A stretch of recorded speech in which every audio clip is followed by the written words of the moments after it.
私を呼ぶのは。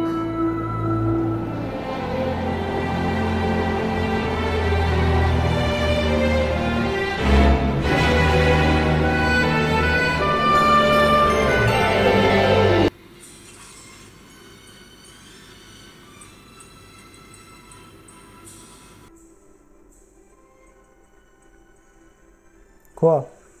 Vous vous attendiez à ce que je parle que des mangas pour garçons? Eh oui, aujourd'hui je m'attaque à un manga pour filles, mais qui j'en suis sûr est connu par plein de garçons de ma génération, voire même par ceux de celle d'avant. Cardcaptor Sakura, ou Sakura chasseuse de cartes en version française, a été publié dans le magazine Nakayoshi de mai 96 à juin 2000. Il est compilé en 12 volumes et sa version animée contient 70 épisodes et 2 films. Avant toute chose, je tiens à dire que CCS est pour moi le meilleur manga Magical Girl de tous les temps, y compris devant le sacro-saint Sailor Moon. Il a été écrit par le collectif Clamp, à qui l'on doit également entre autres le caractère design de Code Geass. Le manga suit l'histoire de Sakura Kinomoto, une petite fille de 10 ans qui, comme toutes les Magical Girls, paraît normale au premier abord. Un jour, elle trouve un livre magique dans la bibliothèque de son père et libère par accident les cartes qui se trouvent à l'intérieur, réveillant ainsi Kero, leur gardien. Ces cartes avaient été créées par un magicien nommé Chloride, d'où leur nom de carte de Clos, et c'est parce qu'elle a pu ouvrir le livre et les libérer que Kero lui dit qu'il est maintenant de sa responsabilité de retrouver les cartes avant qu'elles ne provoquent des catastrophes. Elle est en cela aidée par Tomoyo Daidoji, sa meilleure amie qui ne va nulle part sans sa caméra, et elle rivalise avec Shaolan Lee, un descendant de Clos, qui veut retrouver les cartes pour lui-même. Ce manga est vraiment une exception dans la liste des œuvres du genre Magical Girl, et ce, dans le bon sens du terme. Déjà, il n'est pas monochromatique. La tenue de Sakura change à chaque fois qu'elle tente de capturer une nouvelle carte. Du coup, non seulement il n'y a pas de lassitude, mais en plus tout le monde peut se trouver un costume préféré. Tu veux le traditionnel costume rose et rouge? Voilà pour toi. Tu préfères plutôt du bleu? Pas de problème. Tu veux miser de couleurs? On en a en stock. Avant que tu veuilles du vert peut-être. Facile. Ou alors peut-être du jaune. Monsieur est servi. Du gris. La simplicité même. Et tu sais quoi?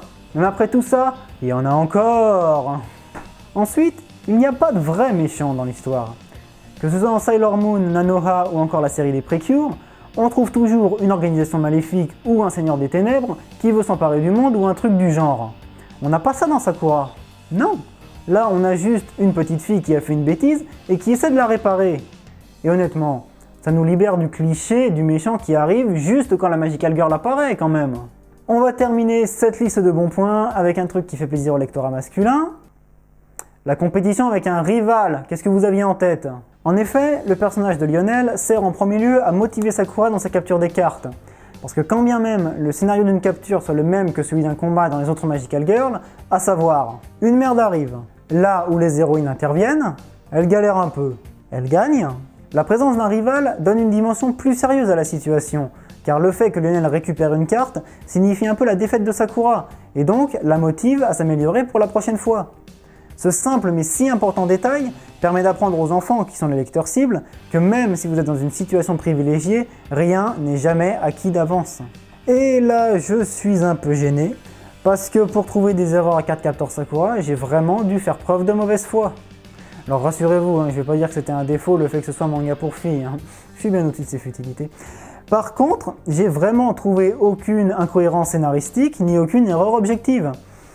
Alors en désespoir de cause, je vais vous dire qu'il fallait pas que l'animé soit meilleur que la version papier. Et vous avez dit que je serais de mauvaise foi. Déjà, comment se fait-il que le synopsis soit plus clair dans l'animé que dans le manga?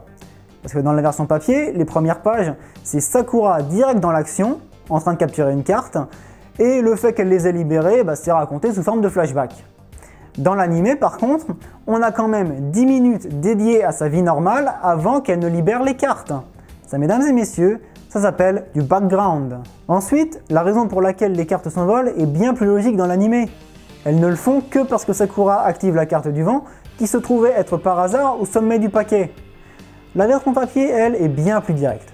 Sakura ouvre le livre et vlan, les cartes s'éparpillent toutes seules. Mais laissez-la respirer, merde! Juste parce qu'elle a ouvert le bouquin, ça y est, les cartes peuvent aller faire les folles? Ça veut dire que peu importe qui aurait ouvert le livre, les cartes se seraient barrées comme ça sans explication? Il faut pas déconner. Autre détail qui rend l'anime meilleur que le manga, le nombre de cartes. La version papier nous raconte la capture de 19 cartes. On les considère comme canon et bien sûr on les retrouve dans l'anime. À côté de 34 autres cartes. L'anime possède 53 cartes. Bon, 52 si on prend pas en compte le deuxième film. Mais c'est presque 3 fois plus que la version papier. Et là, vous devriez vous dire, pourquoi s'énerve-t-il alors que ce surplus de cartes est une bonne idée d'après lui? Réfléchissez un peu. De nouvelles cartes à capturer impliquent de nouvelles histoires, de nouvelles situations qui ne sont pas dans la version papier.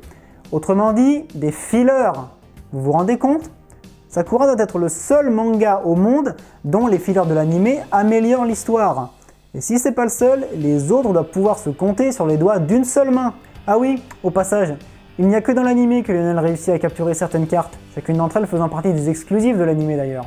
Donc pour combler le tout, la leçon sur la défaite dont j'ai parlé un peu plus tôt n'est visible que dans l'anime.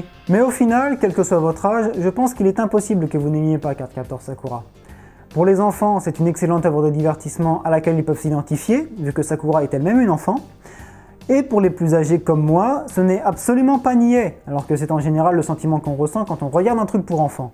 Et si malgré cette vidéo, vous êtes encore réticent à jeter un coup d'œil à CCS, voici 5 raisons qui devraient vous convaincre de la qualité de ce manga. Numéro 5, je vous rappelle que l'anime date de l'an 2000, une époque où les versions françaises, c'est triste à dire, étaient encore bonnes. Numéro 4, CCS a beau être un shoujo, son dessin est bien plus réaliste que certaines autres œuvres du même genre. Parce que je suis désolé, mais si un jour je vois un gars avec un menton comme ça, aiguisé comme un canif, ah mais je m'enfuis direct. Numéro 3, comment pouvez-vous résister à ces visages mignons tout pleins, à ces jolies petites frimouses d'Henri? Numéro 2, les cartes et les stratégies à inventer pour les capturer. Parce que oui, les cartes ne sont pas indépendantes. Il existe entre elles des relations de force et de faiblesse, même une hiérarchie ultra poussée. Voyez par vous-même.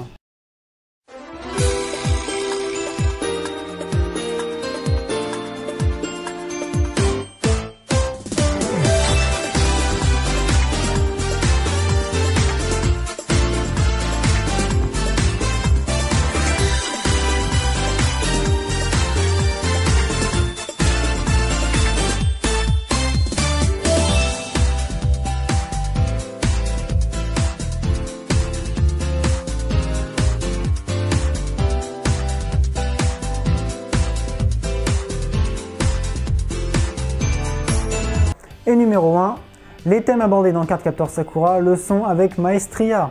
Ça va des thèmes ordinaires comme le premier amour et le courage, jusqu'à des thèmes sensibles pour l'époque. La relation entre Thomas, le frère de Sakura, et Mathieu, son camarade de classe, est, comment dire, ambiguë.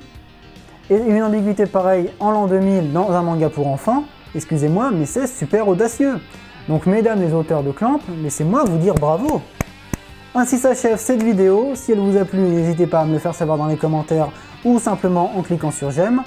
Si c'est ma manière d'analyser en elle-même qui vous a intéressé, vous pouvez très bien vous abonner à ma chaîne pour être prévenu de la sortie des prochaines analyses. Et si un deuxième avis vous semble nécessaire, voici un lien vers ma précédente vidéo. Et enfin, comme je ne suis ni sur Facebook ni sur Twitter, ne perdez pas votre temps à m'y chercher. Sur ce, chers auditeurs, à la prochaine!